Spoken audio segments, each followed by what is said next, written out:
Hello，大家好，今日已經係環島騎行嘅第5日啦。今日嘅目標呢，就係由彰化踩到去斗南，全程大約50公里。事不宜遲，我哋依家出發。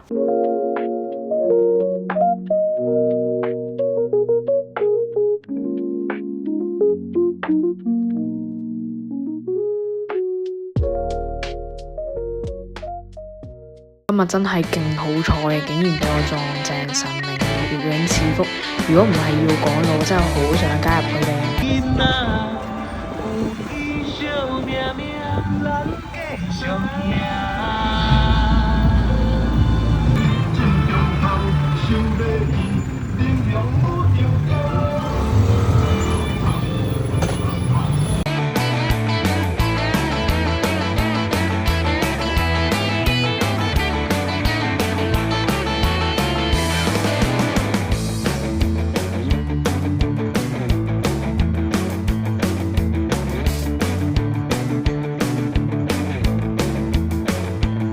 依家我就喺西螺大橋附近寺廟休息緊。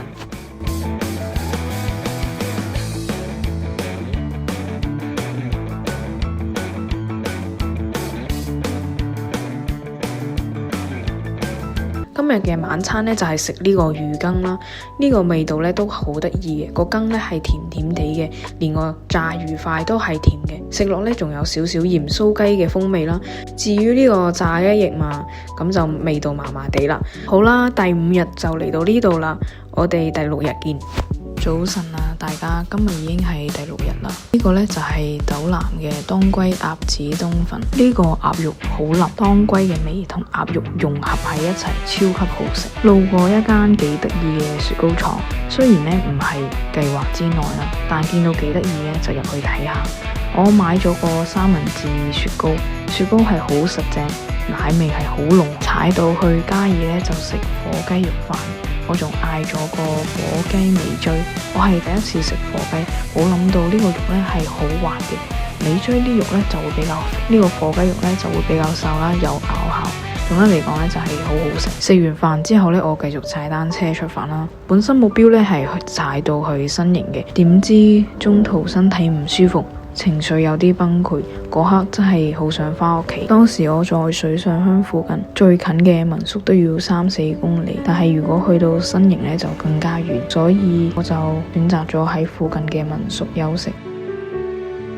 嗰一晚呢，係成為咗我最漫長嘅夜。第2日一早我就同民宿嘅老細講咗呢間嘢，然之後老細啱好呢就有認識嘅計程車司機，咁佢呢都願意將我同單車一齊送返去嘉義。依家回頭一睇，買單車嘅意義其實唔係在於終點，而係沿途嘅相遇、風景同埋經歷。